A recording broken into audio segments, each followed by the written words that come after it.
ఎందుకు నేను quantum valley మాట్లాడుతున్నానంటే భవిష్యత్తులో తెలుగువారు నాలెడ్జ్లో అగ్రస్థానాన్ని ఉండాలి. అదే మాదిరిగా ఆంట్రప్రెన్యూర్స్ కావాలి. ఆంట్రప్రెన్యూర్స్ ఎందుకంటే ఇంకొక విషయంలో మీరు చూస్తే భారతదేశం నాకు ఏమాత్రం అనుమానం లేదు, ప్రధానమంత్రి నరేంద్ర మోడీ గారు right time right leader for the nation. ఇది నేను చాలా స్పష్టంగా మీ అందరికీ విజ్ఞప్తి చేస్తున్నా. ఈరోజు ప్రపంచంలోనే మీరు చూస్తే స్పష్టమైన ఒక విజన్తో ముందుకు పోతున్నారు.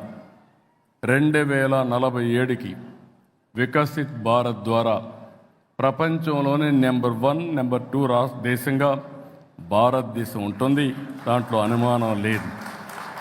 అదే సమయంలో నేను కోరేది ప్రపంచం మొత్తం ఇండియన్స్ అగ్రస్థానంలో ఉంటారు, అందులో 30-35% తెలుగు వారు ఉండాలని, దేశానికి ప్రపంచంలోనే తెలుగు జాతి అగ్రస్థానంలో ఉండాలని నా ఆశయం. అది కూడా సాధ్యమవుతుందని చెప్పి కూడా నేను మీకు తెలియజేస్తున్నా. ఇప్పుడే మిత్రులు మాట్లాడినప్పుడు కొన్ని విషయాలు చెప్పారు. క్రియేటివ్ ఎకానమీ, ఏది చూసినా మీరు చేసే పని డిఫరెంట్గా చేయడమే, లేకుంటే 10 మందికి అర్థమయ్యే విధంగా సొల్యూషన్ ఇవ్వగలిగితే, యూస్ కేసెస్ తయారు చేయగలిగితే ఫ్యూచర్ దీనికి ఎంతో ఉంటుంది. ఇది చూసినప్పుడు నాకు అనిపించింది, మొన్ననే క్రియేటివ్ ఎకానమీలో 2 సిటీస్ని క్రియేట్ చేస్తున్నారు. ఒకటి బాంబేలో, రెండోది అమరావతిలో. అమరావతి క్రియేటివ్ ఎకానమీ ఒక చిరునామాగా ఉంటుంది. ఈరోజు హైదరాబాద్ ఉంది. హైదరాబాద్ని మీరు చూస్తే one of the most liveable city.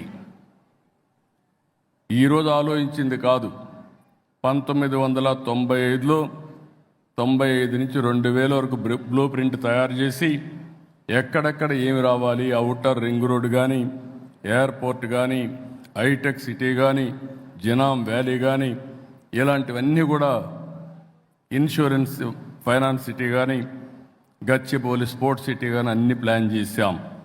దానివల్ల ఈరోజు మీరు చూస్తే బెస్ట్ లివబుల్ సిటీగా ఉంది. ఇంకొకటి, జీవితంలో కొంతమంది కొన్ని అవకాశాలు వస్తాయి. భగవంతుడు ఆ అవకాశం నాకు ఇచ్చాడు మీ అందరి ఆశీర్వాదాలతో. అదే ఒకప్పుడు హైదరాబాద్, ఇంకొక సిటీని తెలుగు జాతికి అందించే అవకాశం అమరావతి అని చెప్పి కూడా నేను మీకు తెలియజేస్తున్నా.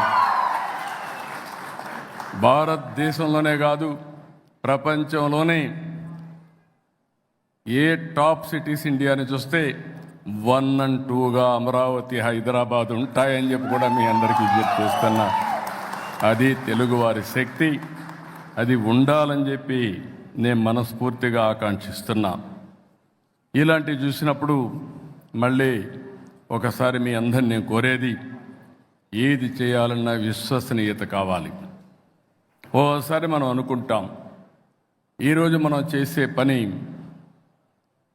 ప్రజలు నమ్ముతున్నారా, దీనివల్ల లాభం ఉంటుందని ఆలోచిస్తాం. కానీ ఒక వ్యక్తికి కానీ, ఒక నాయకుడికి కానీ, ఒక మీడియాకు కానీ, లేకుంటే ఒక ఎన్జిఓకి కానీ విశ్వసనీయత ఉండాల్సిన అవసరం ఉంది.